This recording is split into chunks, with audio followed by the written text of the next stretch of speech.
Hi hello friends, நான் உங்கள் லலிதா பேசுகிறேன். இன்றைக்கி நம்ம லலிதாஸ் குக்கிங்கில் என்ன பார்க்க போகிறோம்னா வத்தக்குழம்பு, சுண்டை வத்தல் குழம்பு பண்ணுறது எப்படின்னு சொல்லிட்டு பார்ப்போம். ஏன் இன்றைக்கி இந்த சுண்டை வத்தல் செய்யணும்னு நினச்சேன்னா, சுண்டை வத்தலில் உடம்புக்கு தேவையான நிறைய சத்துக்களோட நோய் எதிர்ப்பு சக்தி நிறைய இருக்குது. அதனால் சின்னவங்கலேருந்து பெரியவங்க வரைக்கும் இந்த குழம்பு ஊற்றிக்கிட்டோம்னா நம்ம உடம்புல நிறைய நோய் எதிர்ப்பு சக்தி வரும். அதை எப்படி பண்ணலான்னு பார்ப்போம் வாங்க. ஃபஸ்ட்டு சட்டி சூடானதும் தேவையான அளவுக்கு எண்ணெய் ஊற்றிக்கலாம். எப்பயும் போல் தாளிச்சுக்கலாம். கடுகு, அடுத்து உளுந்து சேர்த்துக்கலாம்.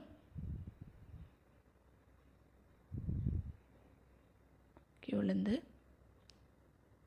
அடுத்து வெந்தயம் ஒரு 3/4 ஸ்பூன் அளவுக்கு நான் சேர்த்துக்கிறேன். ஏன் வெந்தயம் சேர்க்குறோம்னா, இந்த வத்தக்குழம்புக்கு வெந்தயத்தோட அந்த வாசனையும் டேஸ்ட்டும் ரொம்ப நல்லாயிருக்கும். அதனால தான் இன்றைக்கி ஃபஸ்ட்டே தாளிச்சுக்கிட்டேன். ஏன்னா குழம்புல வெந்தயத்தோட அந்த வாசனையும் டேஸ்ட்டும் சத்தும் இறங்கணுங்கிறதுக்காக. அதுக்கடுத்து எப்பயும் போல் சீரகமும் நறுக்கின வெங்காயமும் சேர்த்துக்கலாம்.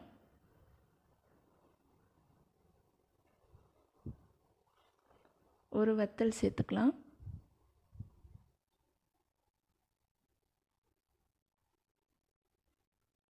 ஒரு வத்தல் எடுத்துக்கிட்டு இருக்கேன், போட்டுடலாம்.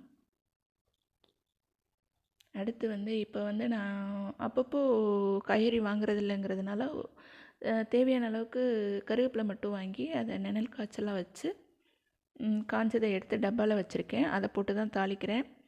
எல்லா கருவேப்பிலையிலையும் ஒரே சத்து தான் இருக்குது. காஞ்சதில் கம்மியாக இருக்குது, ஃப்ரெஷ்ஷானதில் நிறையா இருக்குன்னுலாம் ஒன்றும் கிடையாது.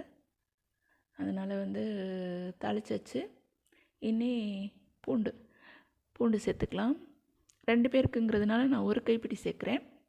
வீட்டில் ஆளுங்க நிறைய இருந்தால் நீங்கள் கூட அதுக்கேற்ற மாதிரி சேர்த்துக்கோங்க. நல்லா வதக்கிக்கலாம். இன்றைக்கி எண்ணெய் கொஞ்சம் ஜாஸ்தியாக ஊற்றிருக்கேன். ஏன்னா நம்ம போட்டிருக்க எல்லா இன்க்ரீடியன்ட்ஸுமே எண்ணெயில் டீப்பாக வேகணும். அதுக்காக பொதுவாக வத்தக்குழம்புல நிறைய அந்த எண்ணெய் பிரிஞ்சு வெளியே வர்ற வரைக்கும் குக் பண்ணணும். அப்போ தான் டேஸ்ட் கொடுக்கும். இப்போ ஒரு வெங்காயம் கட் பண்ணி போட்டிருக்கேன், பெரிய வெங்காயம் 1.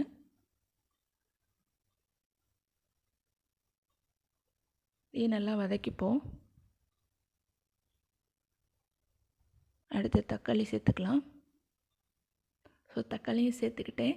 தக்காளி ப்ளஸ் சால்ட்டு சேர்த்து அந்த வீடியோ கிளிப்பிங்ஸை எப்படியோ டெலீட் பண்ணிட்டேன் போல். அதனால் அதை மட்டும் இதில் சேர்க்க முடியல, சாரி. இப்போது நல்லா வதக்கிக்கலாம். வதக்கிக்கிட்டு சுண்டை வத்தல் தனியாக எண்ணெயிலையாவது நெய்லையாவது பொரித்து சேர்த்துப்போம். நான் 2 இல்லைன்னா 2.5 ஸ்பூன் சேர்த்துட்ருக்கேன். உங்களுக்கு கொஞ்சம் பிடிக்கும் அப்படின்னா இன்னும் கொஞ்சம் கூட சேர்த்துக்கோங்க.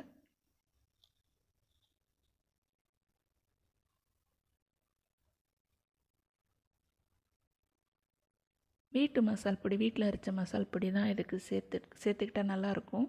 கடை மசால் பொடி அந்த வத்தல் குழம்பு டேஸ்ட்டை தராது. அதனால் வீட்டில் செஞ்ச மசால் பொடி 2 ஸ்பூன் சேர்த்துருக்கேன். இதை நல்லா எண்ணெயில் பிரட்டிட்டு அப்படியே நல்லா வதங்குற அளவுக்கு கொஞ்சம் நேரம் விட்டுருப்போம். நல்லா சுருளை வதங்கணும்னு சொல்லுவாங்கள்ல, அந்த அளவுக்கு பூண்டும் வெங்காயம் தக்காளி எல்லாமே வதங்கணும்.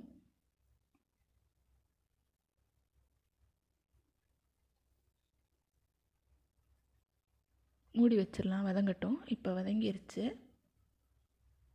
ஒரு 5 நிமிஷம் இல்லைன்னா 6-7 நிமிஷம் வதங்கியிருக்கும். சிம்மிலேயே வச்சு நல்லா வதங்கிருச்சு.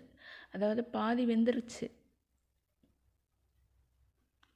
அதுக்கப்புறமேட்டு ஒரு பெரிய நெல்லிக்காய், முழு நெல்லிக்காய், பெரிய நெல்லிக்காய் சைஸுக்கு புளி எடுத்து அதை கரைச்சி அந்த தண்ணியை ஊற்றிக்கலாம்.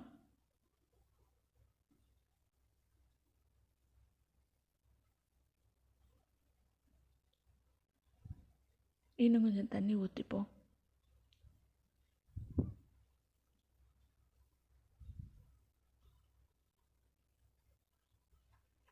இது பத்தாது, ஓகே, தண்ணி ஊற்றிக்கிட்டேன். இது நல்லா கொதிச்சிட்ருக்கட்டும். நம்ம இந்த குழம்புக்கு தேவையான தேங்காய் பாலை ரெடி பண்ணிடலாம்.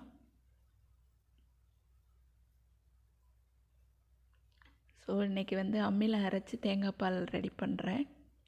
வீட்டில் வந்து மிக்ஸி ரிப்பேர், மற்றபடி எக்ஸசைஸ்க்காகலாம் கிடையாது. அதனால் வந்து அம்மியில் அரைச்சி தேங்காய் பால் ரெடி பண்ணிக்கலாம். ஒரு 2 சில்லு அளவுக்கு எடுத்திருக்கேன். தேங்காய் பாலை இதில் விட்டுக்கலாம்.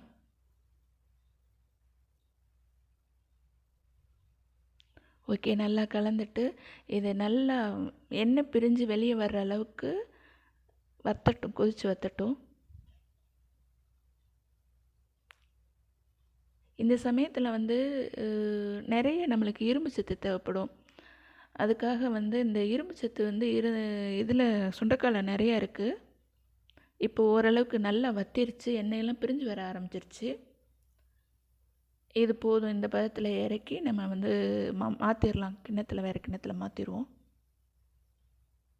ஓகே, குழம்பு ரெடி ஆயிடுச்சு. ரொம்ப டேஸ்ட்டாக சுவையான வத்த குழம்பு ரெடி. வீட்டில் செஞ்சு பார்த்துட்டு சொல்லுங்கள். லைக் பண்ணுங்கள், ஷேர் பண்ணுங்கள்.